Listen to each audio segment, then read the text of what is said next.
You are partners in the Army's mission. For the first time in its history, the War Department is making an official report on the military situation directly to the war workers of America. This is not a propaganda film. It is not a sermon or a pep talk. It is an official report by your General Staff. How strong is the enemy today? How hard is the job ahead?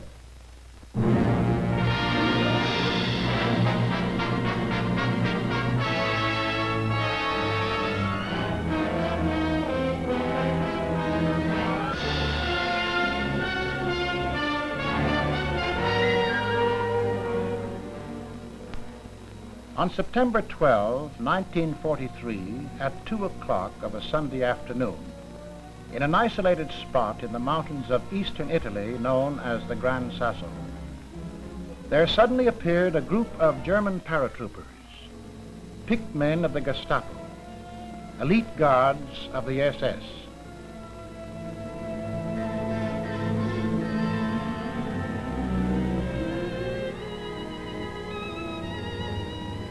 Their purpose was a jailbreak, and they succeeded. This is a German film of their own exploit. Duce, conqueror of Ethiopian natives, victor over Spanish women and children. Hitler had to rescue Mussolini, to save his own face, to bolster up Nazi prestige in conquered Europe. For years, the peace of Europe trembled when this sawdust Caesar ranted. Now stuffed in a little plane, heading for the nearest airport. From there, by larger plane, to Hitler's headquarters.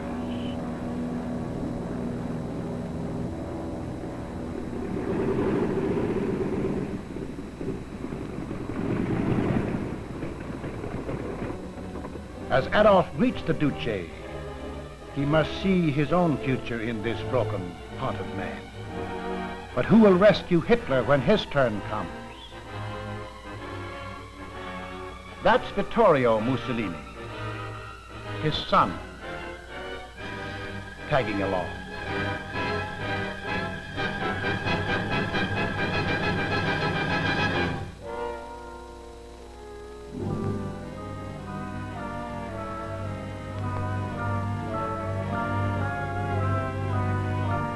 Foreign Minister Ribbentrop makes it an official conference.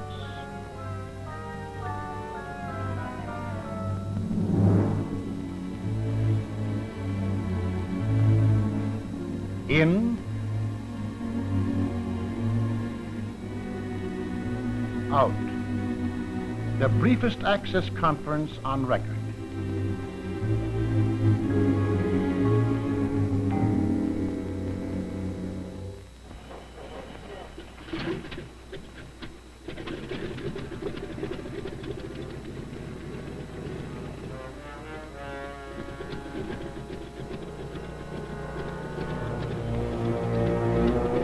First fascist, the weakest Axis partner, is gone.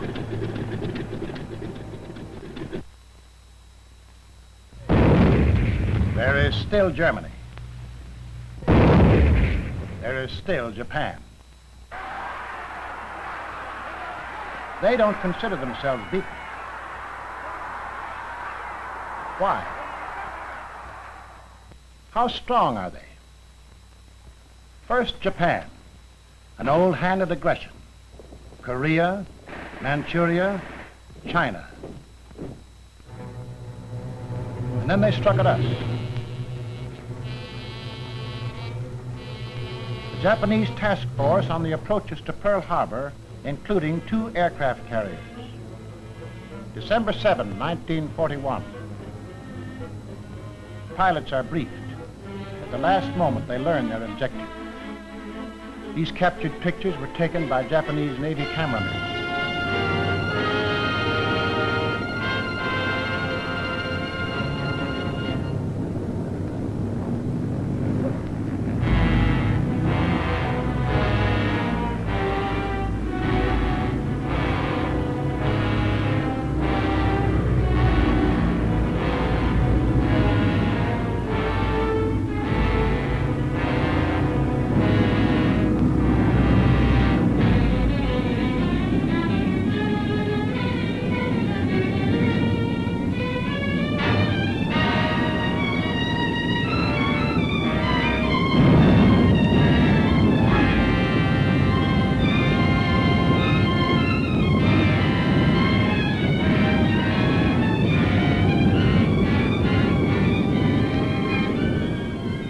For English-speaking Asia, they put on English headlines.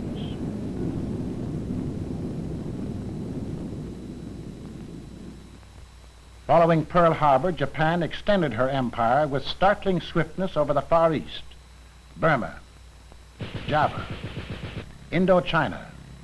The newly conquered outer zone is incredibly rich in resources and slave labor, most of the world's rubber, a large part of the world's tin. A good share of the world's oil have been seized. Japan, Manchuria, North China are the inner zone. Self-sufficient in basic industrial needs, power, iron, coal. Japan's food supply is ample. She grows enough rice to meet her needs, and a surplus comes from Manchuria. Soybeans, potatoes, and fish are plentiful. Strongest of Japanese resources is manpower, at home and in conquered lands. In 1931, when she began the rape of China, Japan alone had a population of 75 million, with 1.5 million men under arms and 3 million producing weapons. Today, the armed forces have doubled. The war workers have tripled. Now the Japanese dominate a subject population of 385 million, hard-working, cheap labor that can be used in war production.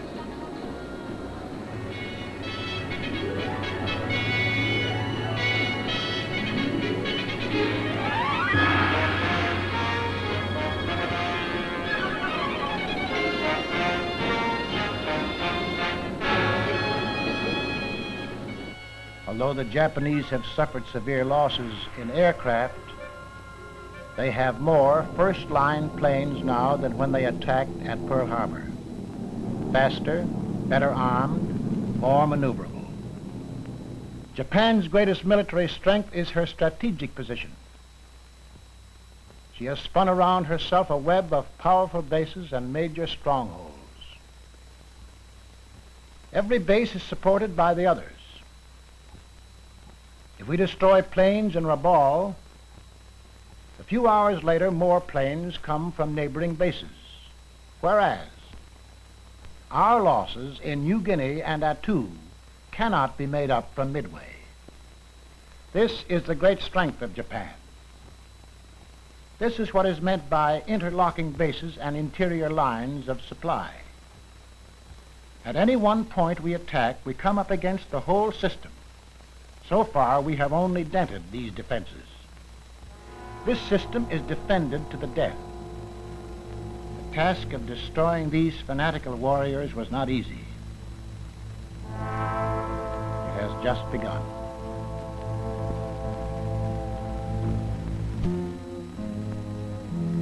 The destruction of Germany is further along. The myth of the German army's invincibility is forever shattered.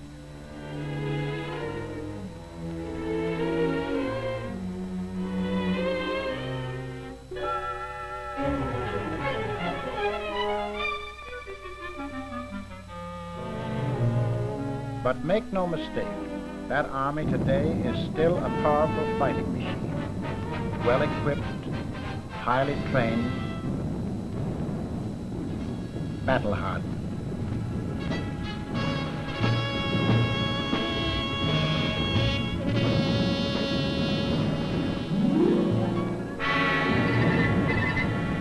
Germany has 3 times the combat divisions it had at the beginning of the war.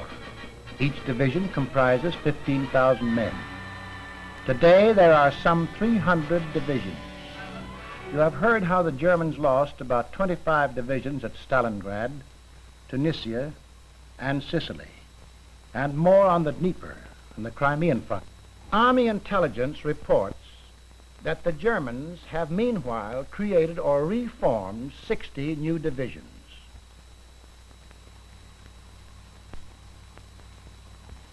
Each of these divisions was given more and better weapons than the divisions destroyed.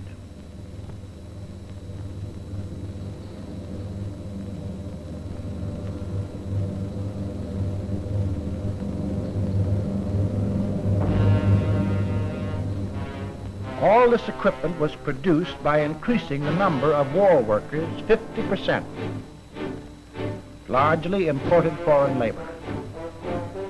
This does not include the millions in conquered countries who have to work, like it or not, for their Nazi master. Some quislings like it. Here is a labor rally, Nazi style.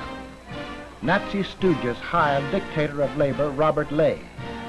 They have come from 19 European countries to receive their orders. They will go back to try to offset American production.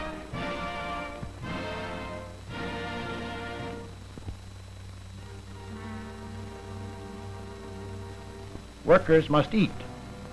Germany today is better fed than she was in 1918.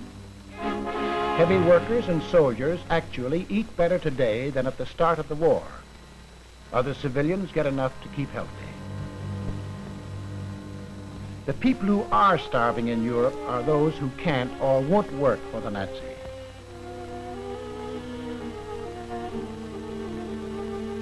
The natural wealth of Europe is being looted. Germany suffers no dangerous shortages in any basic war material, whether coal, steel, oil, or rubber. With Nazi ruthlessness and German thoroughness, Europe has been made into an arsenal of fascism.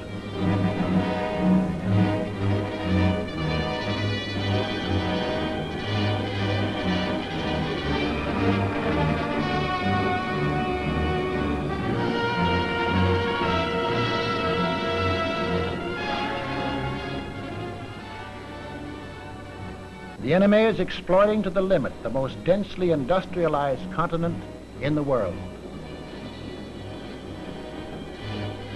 To keep pace with the changing war, the Germans have had to stop some production and increase other as often and as drastically as we have. But these problems are common to all war economies. The Germans have taken them in their stride. Their films boast of their industrial strength.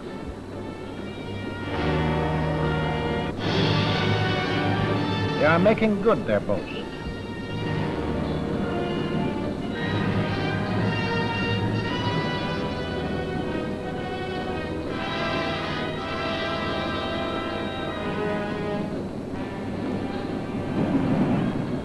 They are building many new submarines.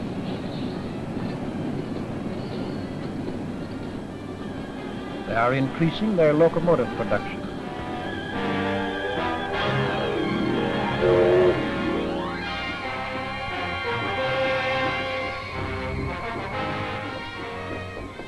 The conclusive proof of German strength is the quality of her weapons. The new 60-ton Tiger tank is a good example. It is in mass production. It is appearing on all fronts.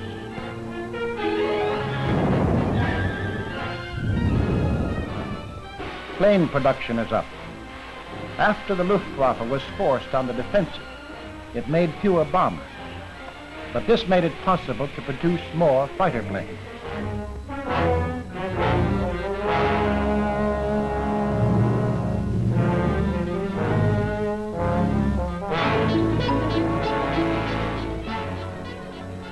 Deadly Focke-Wulfs,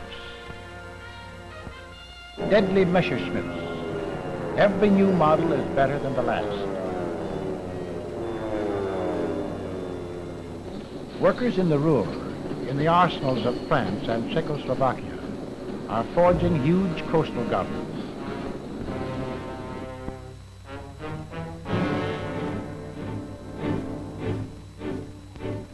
Slave labor builds their emplacements, gigantic concrete structures. It is ironical to see the experts of lightning warfare feverishly building a Maginot Line. The masters of the Blitzkrieg worry about the coming Allied Blitz.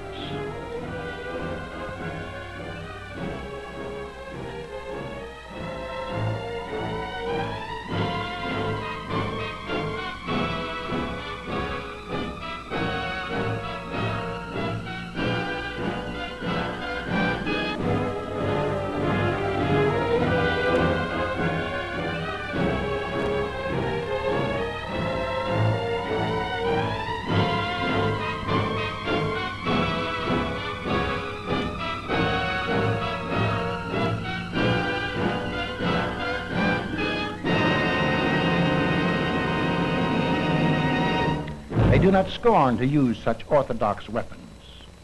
On the other hand, they know the need for mobility and firepower. They have developed this rocket gun with a firepower equal to 6 heavy howitzers.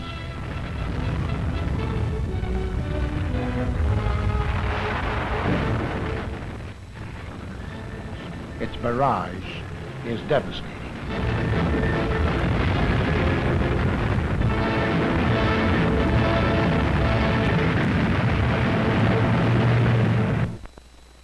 The enemy is strong, but your army is determined to accomplish its mission. This report is concerned with what it takes to get at the enemy and to destroy him. This is the attack on Rendova, a small operation on one front, only one of 10 fronts we are supporting at the ends of 56,000 miles of supply lines, which must be protected by our Navy.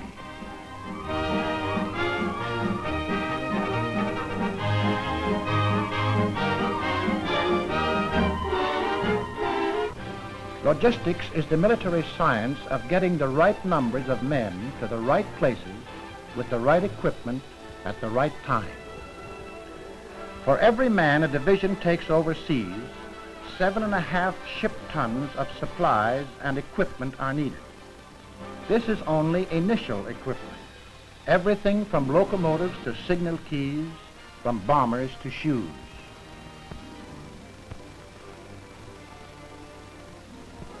Over 700,000 different kinds of items for the infantry, for the artillery, for the many specialized branches of the Army.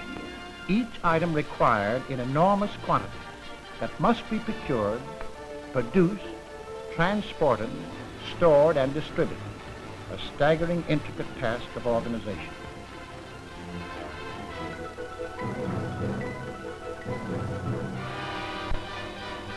For specific operations, more of certain items are needed. Just before his attack on Sicily, General Eisenhower radioed for great quantities of additional material. Waterproofing kits for trucks and tanks, tons of asbestos grease, more ducts, more communications and signal equipment, more radio sets, walkie-talkies, telephone switchboards, mine detectors, miles of new wire, new engineering items for building piers, roads, bridges, airdromes, railroads, for opening up damaged ports. Back from a mission, its landing gear damaged. This item of initial equipment must be made good. The Army word is replacement. Replacement in Assam, replacement in Sicily. This tank in the Volturno River must be replaced. So must 6 out of every 10 rifles every year, and 8 out of 10 machine guns.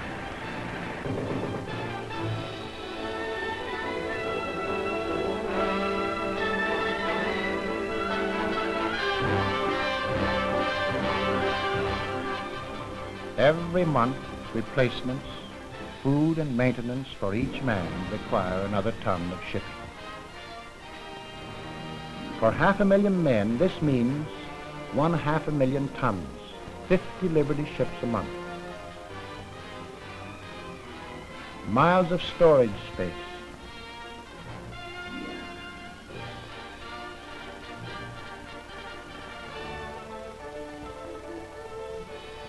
Initial equipment plus replacements is not the whole story.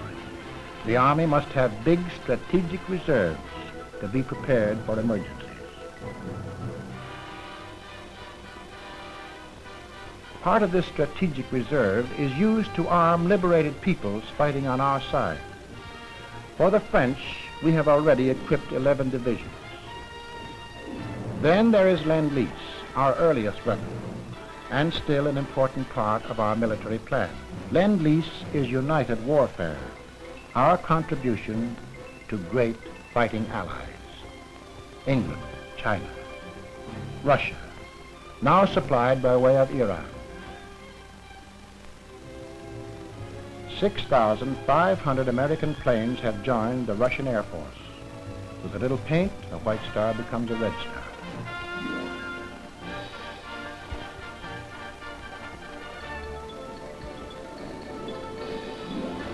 Finally, a considerable part of our production is always in motion to the front. Regulating the smooth flow of these goods is the part of logistics known as distribution, so that weapons will be where they are wanted, when they are wanted. The pipeline of distribution must be full and flowing, even under fire. It's a never-ending battle.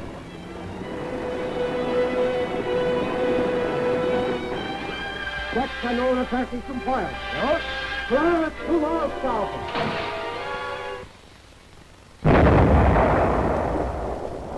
We still lose ships and their precious cargoes. But on all seas, the Navy is winning great logistical campaigns.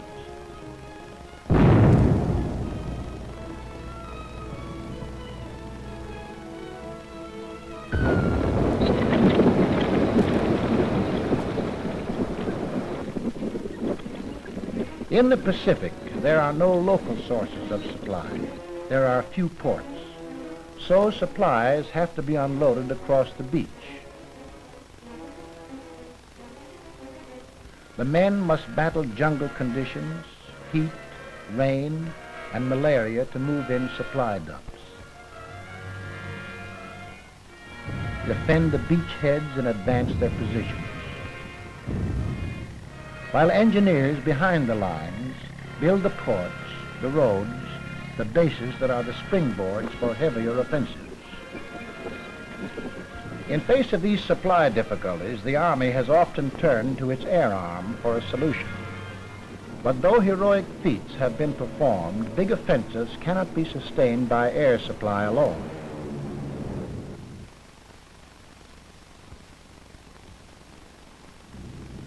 To supply our 14th Air Force in China, the plane that delivers 4 tons of gasoline uses up 3.5 tons for itself, 20,000 gas coupons every trip.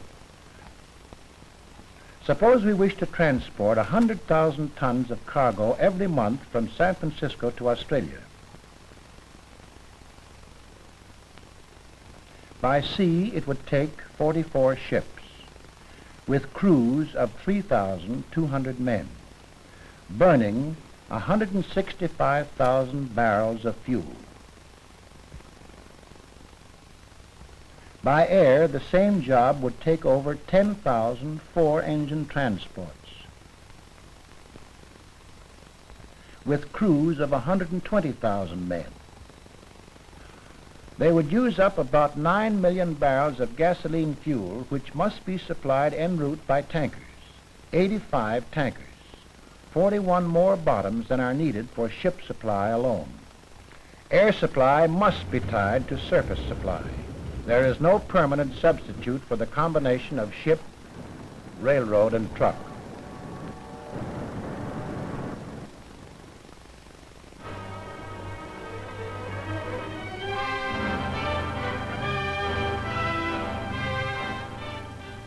The main job of the Air Forces is fighting. Air superiority is essential to all operations.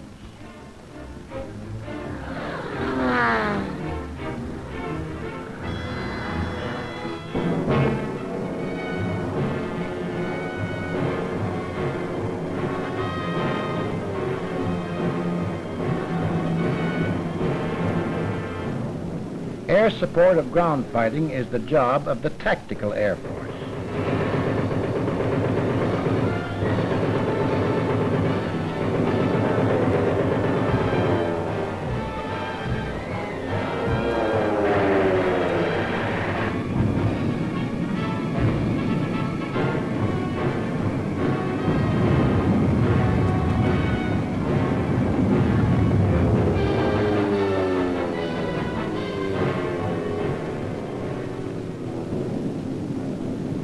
The Strategic Air Force operates against the enemy's interior according to a long-range plan.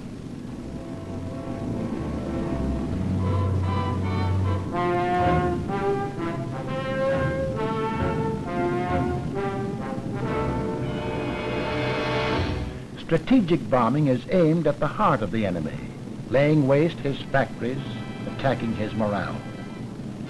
From England, our 8th Air Force is bombing Germany systematically.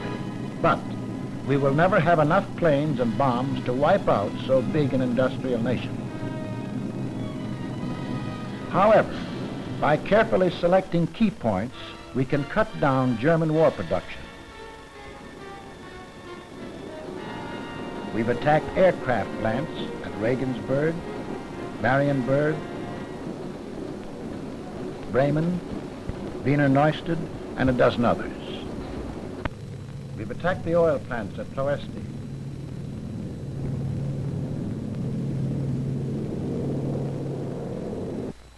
We also smashed such vital though little-known industrial bottlenecks as the ball bearing plants at Schweinfurt. We lost 60 heavy bombers. They lost half an industry for months.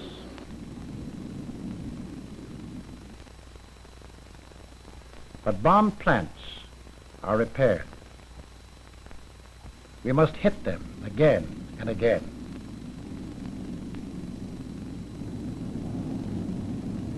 We and our allies have already dropped over 1 million tons of bombs on Nazi Europe.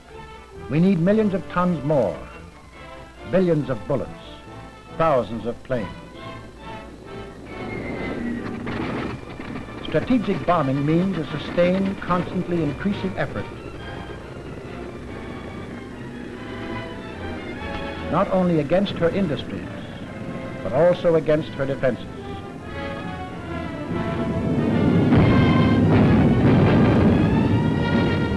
Germany is fighting back with increased firepower. Anti-aircraft barrages fill the sky with steel and show a defensive strength hitherto unknown.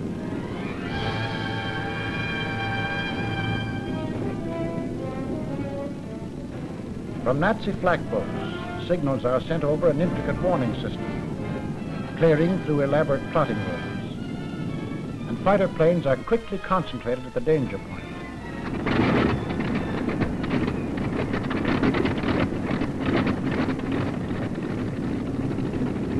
Our gunners face vicious opposition.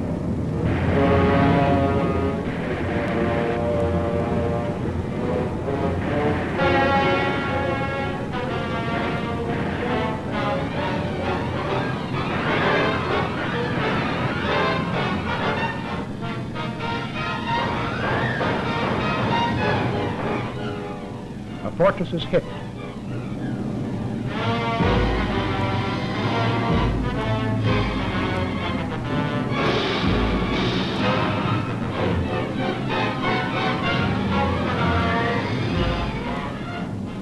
Another of our planes will not return.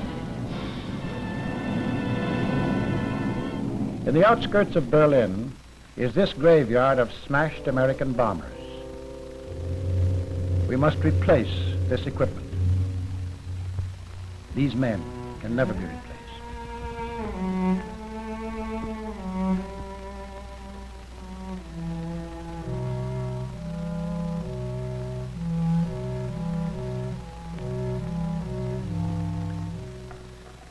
In attacking Japan, we face an entirely different situation. Our air bases closest to Japan are far from home and far from Japan. From San Francisco to Attu is some 3,500 miles.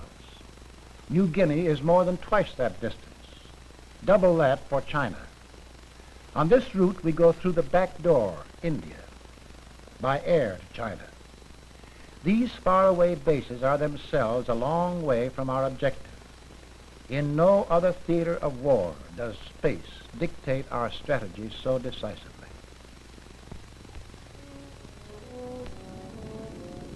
In the Aleutians, the nature of the terrain severely limits the size and number of our airfields. Flying operations are handicapped by year-round bad weather.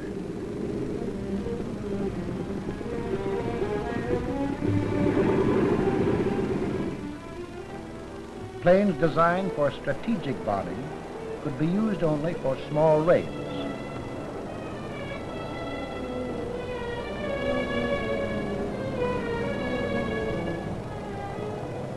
From these rugged, storm-ridden islands, our pilots flew their liberators against Attu and Kiska on successful tactical missions. But strategic bombings of Japan from here is not feasible. In New Guinea, the jungle hinders all transport except air.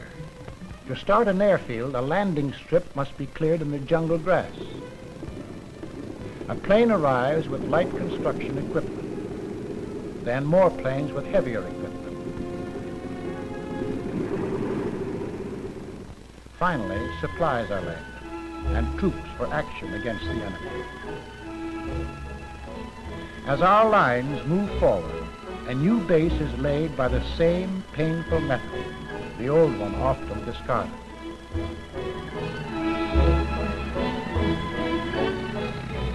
In this slow advance, we capture larger bases. Only then can we make punishing raids, such as this one. Destination, Midway.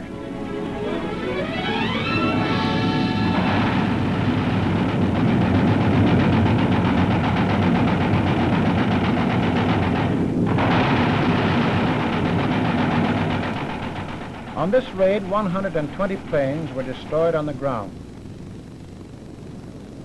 Some Zeros managed to take off against us, but they might as well have stayed on the ground.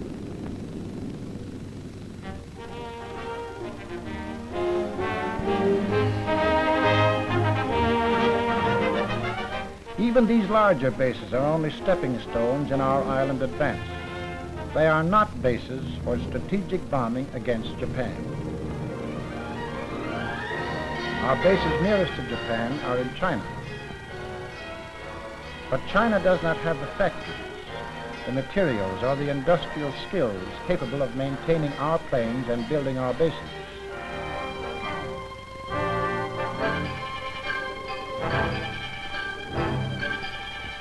Engineers, equipment, and supplies must come from America. 13,000 miles by sea to Calcutta. Thence overland to eastern India through 500 miles of primitive country.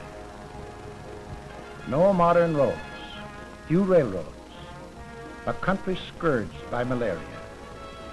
On the last leg of the journey, everything must be flown into China through the 17,000-foot passes of the Himalayas, the most treacherous skyways in the world. Gas, oil, munitions, spare parts, all must come by air. This supply line cannot sustain large-scale fighting.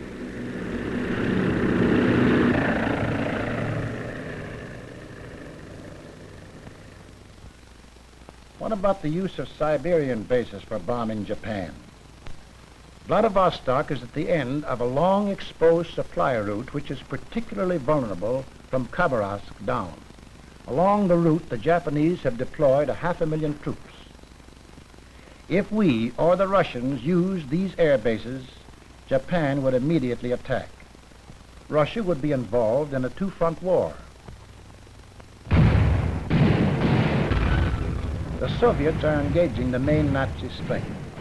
A two-front war for Russia would ease the pressure on the worried Nazis and endanger American plans for coming operations.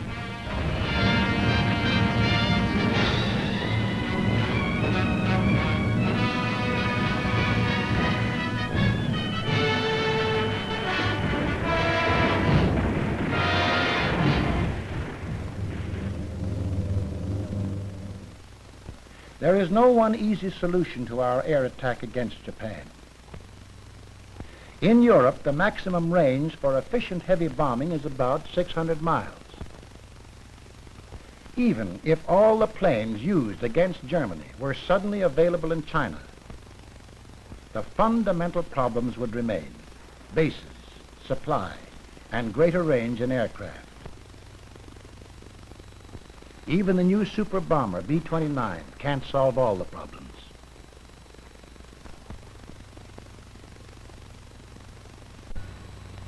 But we will overcome the difficulties. The difficulties of logistics, the difficulties of establishing air bases. We are softening up the enemy by air attack to pave the way for the final assault. But for our ground forces to meet the enemy, they must cross large bodies of water and take the enemy's beaches, whether in the Solomons, or on the fortified coast of Europe. Amphibious assault bridges the gap between our bases and enemy shores. It takes a lot of logistical preparation.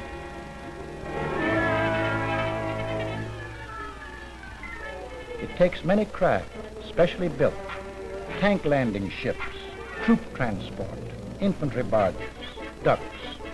It takes all kinds of equipment, which must be combat loaded, loaded to come off in efficient order, ready for action. This takes more space. A 10,000-ton Liberty ship may carry only 2,000 tons when combat loaded. The ships are under the protection of the Navy, which covers the assault.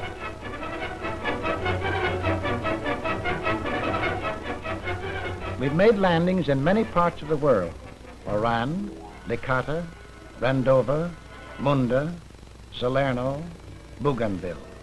Everywhere, amphibious assault follows a similar pattern.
While assault troops engage the enemy,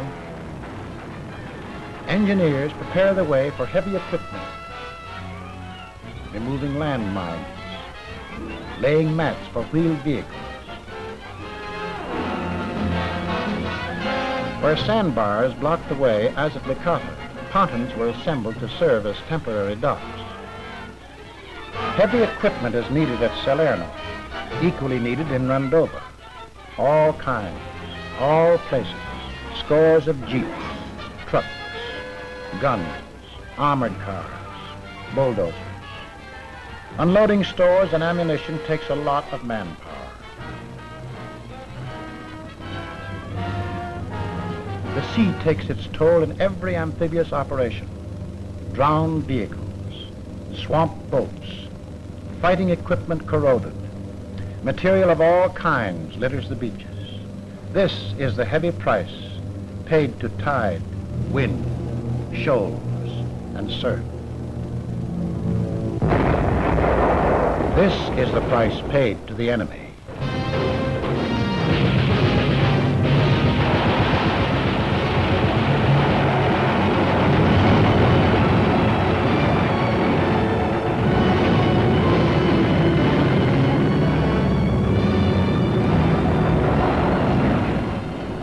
This was the 10,000-ton Liberty ship Robert Rome, loaded with munitions for the 2nd Armored Division in Sicily. This landing ship was hit at Gela. Her flaming deck full of half-tracks, personnel carriers that will never carry a man. And here's a tank landing ship off Guadalcanal, victim of Japanese fire. These are some of the extra costs of successful amphibious assault. The great loss of equipment. The loss of lives.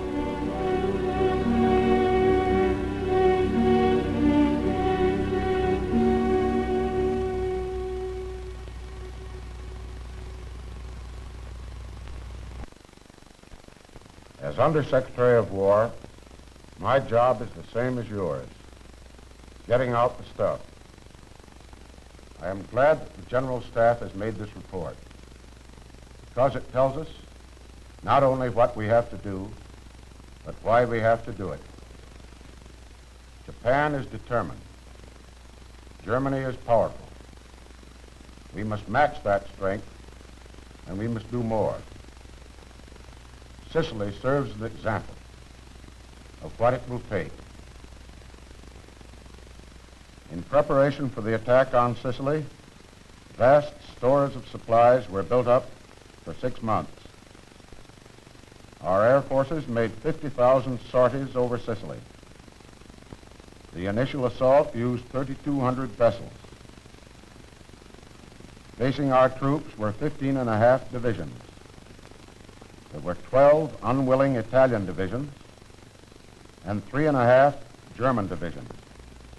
Allied casualties in Sicily were 31,000 killed, wounded, and missing. The size of the job ahead becomes clear when we realize that Sicily was only an outpost. Ahead are the heavily fortified coastlines of Axis Europe, the powerful industry behind them. 300 German divisions, the bulk of them on the Eastern Front.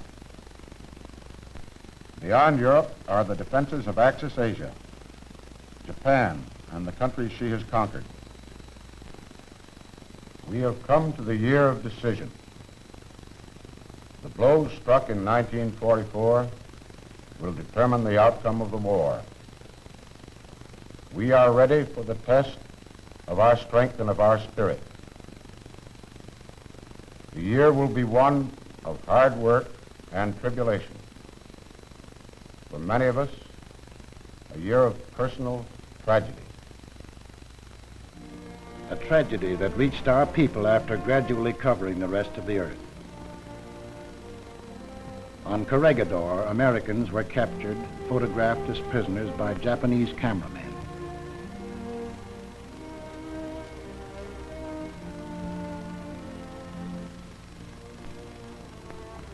Other Americans and Filipinos paid an even higher price. War was not our choice. Pearl Harbor was struck while at peace. We Americans can never forgive their treachery. We can never forgive their brutality toward helpless civilians. We can never forget the examples of Nazi culture in Russia. The acts that go beyond even wanton killing and torture. The blowing up of the Naples post office with a time bomb. These are not acts of war. These are crimes, cowardly crimes against defenseless people. They are typical of Axis mentality, Axis standards, and Axis ideas. The most vicious instincts of common murderers have been erected into a system of government. The enemy has a deep hatred for things which make us free men and women, a deep contempt for all humanity. Humanity's answer is the pledge of the Moscow Conference to exterminate this vermin, to bring the criminals to trial for every crime in every country.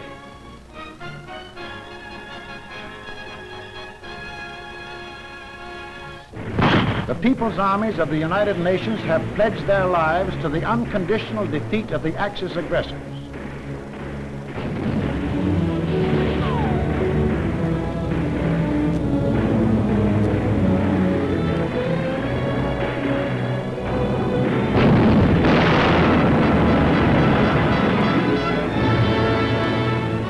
Whether in uniform or out, so pledge we all.